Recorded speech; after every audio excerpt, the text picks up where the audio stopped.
ꯑꯗꯨꯅ ꯍꯧꯖꯤꯛ ꯑꯩꯈꯣꯏꯅ ꯇꯝꯈꯤꯕ ꯀꯨꯂꯝꯁ ꯂꯣꯒ ꯃꯔꯤ ꯂꯩꯅꯕ ꯀꯨꯂꯝꯁ ꯐꯣꯔꯁ ꯑꯗꯨꯒꯤ ꯑꯦꯛꯖꯥꯝꯄꯜ ꯑꯃ ꯍꯣꯠꯂꯁꯤ ꯁꯤ ꯑꯦꯛꯖꯥꯝꯄꯜꯁꯤ 2000 ꯀꯣꯁꯦꯝꯗꯀꯣ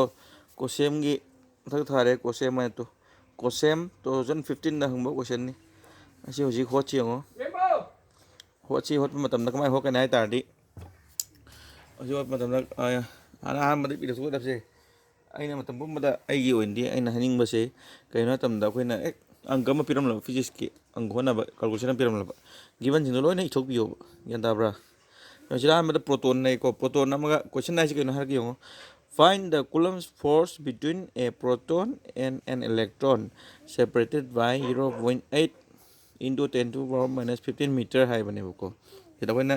ꯑꯍꯥꯟꯕꯗ ꯄ꯭ꯔꯣꯇꯣꯟꯒꯤ ꯆꯥꯔꯖꯇꯤ Q1 ꯂꯧꯔꯁꯦ ꯄ꯭ꯔꯣꯇꯣꯟꯒꯤ ꯆꯥꯔꯖꯁꯤ ꯀꯩ ꯃꯥꯟꯅꯩ ꯍꯥꯏꯕ ꯃꯇꯝꯗ ꯏꯂꯦꯛꯇ꯭ꯔꯣꯟ ꯆꯞ ꯃꯥꯟꯅꯩ ꯄ꯭ꯂꯁ ꯑꯣꯏꯗꯧꯕ ꯃꯥꯅꯀꯣ 1.6 into 10 to the power minus 19 ꯀꯨꯂꯝꯒ ꯃꯥꯟꯅꯩ ꯄ꯭ꯔꯣꯇꯣꯟ ꯑꯃꯒꯤ ꯆꯥꯔꯖꯁꯤ ꯒ꯭ꯌꯥꯟ ꯇꯥꯕ꯭ꯔꯥ ꯄ꯭ꯔꯣꯇꯣꯟ ꯑꯃꯒꯤ ꯆꯥꯔꯖꯁꯤ ꯑꯁꯤꯒ ꯃꯥꯟꯅꯩꯕꯀꯣ ꯏꯂꯦꯛꯇ꯭ꯔꯣꯟ ꯑꯃꯒꯤ ꯆꯥꯔꯖ Q2 ꯑꯣꯏꯅ ꯂꯧꯔꯁꯦ ꯏꯂꯦꯛꯇ꯭ꯔꯣꯟ ꯑꯃꯒꯤ ꯆꯥꯔꯖꯁꯤ ꯀꯩ ꯃꯥꯟꯅꯩ minus 1.6 into 10 to the power minus 19 ꯀꯔꯤ ꯀꯨꯂꯝ इलेक्ट्रॉन में चार्ज ना कहीं मनेबा 1.6 into 10 to the power minus करी 19 आई खा चिंथोके उतरे 19 करी minus 19 कुलंग मने ऐसी यार को जी Q1 Q2 ले रहे मैं क्वेश्चन मुझे लगे R ई बीर ने बको R डी क्या नो कोई दे कोई R डी क्या नो सीधा R डी माना इसा यूनिट पिरम ले कोई वनी आम फारे नुंगारे minus 15 मीटर को और इधर देखा है फोर्स की वैल्यू दो फोर्स की फॉर्मूला पांच लाजे force equal to 1 by 4 pi epsilon naught Q1 है मतलब Q1 दी क्या no Q1 the 1.6 into 10 to the power minus 19 coulomb यार को and Q2 दी minus नत्रा सब मने ऐसी हो जाने minus का हो पी रहे को minus 19 by साइंस को ना पी रहे R square दी क्या है 0.8 into 10 to the power minus 15 whole square सिने बागु नहीं इधर से मैंने इशन बीरा ने सिबो ज्ञान तारीको मैं बिलु सिन में होता नहीं कसो लूटी Q1 की बिलु सिन में बने Q1 की प्रोटॉन की बिलु सिन में बने Q2 की इलेक्ट्रॉन बिलु सिन में बने मुनी चमन ना बगी into लाख बने into R square मखाई R दो सी B1 into R square सी लूब्रा सी कम लूटी कन सी लूटी ऐसा सी क्या 1 by 4 by चलन नोट चे मैं बिलु तो इन्हें है उधर माले पर एक खंजे लो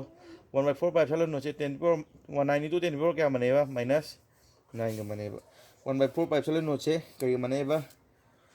1 into 10 power 9 का मनेगा को दोगा ये सीधे 1.6 स्क्वायर क्या नो 16 स्क्वायर कोई ना फाल है रे 16 स्क्वायर क्या नो ताड़ी 256 पॉइंट नहीं और अपने मैं तो पॉइंट नंबर मेरा ने को 16 स्क्वायर 256 ने into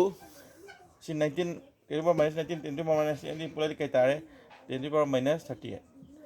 सी आई कैलकुलेशन से खरा समग्र तो हाई ट्रबल तो गाना तुम होचरो एक्सपोनेंट लो ऐसे अराई बनी नहीं सम बनी कुछ गाड़ी क्लास 12 का ऐसे हम तो हाई ट्रबल तो तुम ये ऐसे ऐ तुम फायर के देखो सी 8 स्क्वायर क्या नो 64 ना 64 ऐसे 8 into 8 लाख बने पॉइंट नहीं आओगे ना तो पॉइंट नंबर नंबर ऐसे को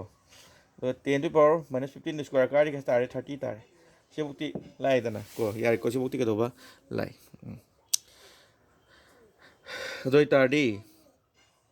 यंगा असी माइनस से मत तो पुखत पिरक लसे को उरीब्रा उद्रब्रा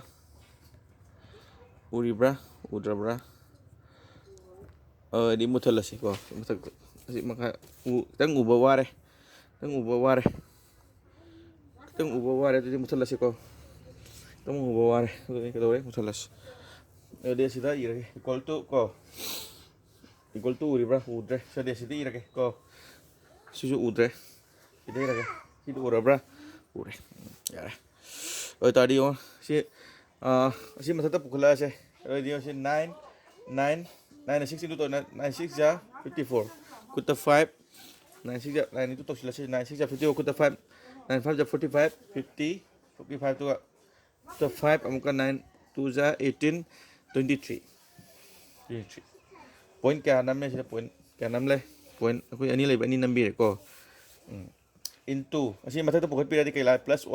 ला रहे से minus ले क्या तारे तो दी 38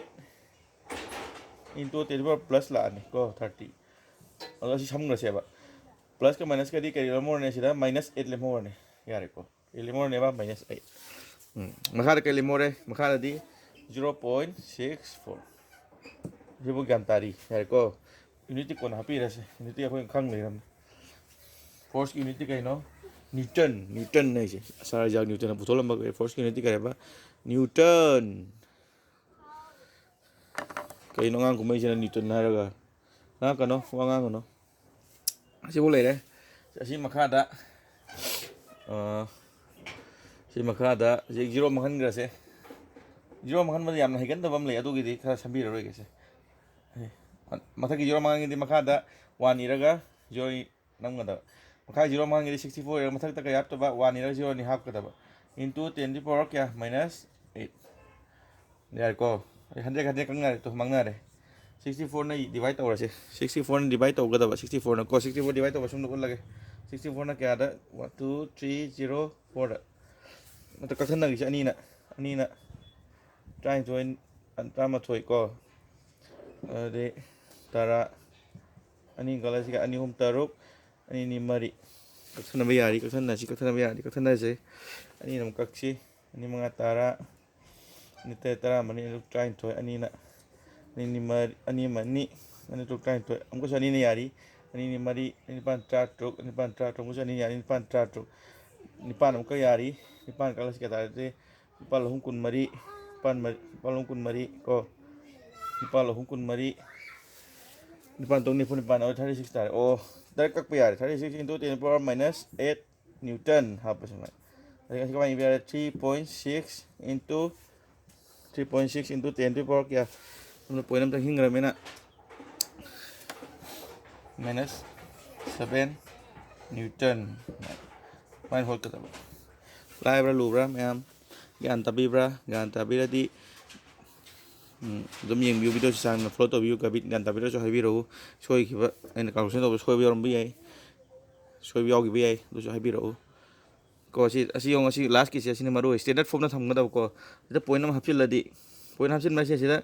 ye line tra ba ye line có xin mà tại hai giờ cái ông 360 3.6 on thok bài si tiền này yên đuôi này ba tiền hay tiền xin bây giờ tôi bắt tiền nó hấp trên tra thì tiền này là cái 3.6 star này xong đó mà hấp vào cái tiền to power minus 8 thì cái anh là plus 1 này plus 1 cái minus cái plus 7 liu om thok ra men nang muda thank you ma'am ngoài bibra kamina ngoài bibra thambiramu gyan ta bibra di kamina gyan ta habiramu ta do su ta de habiramu lo sinjar ke sai da ko ai yoji matang dipole mu to jara ke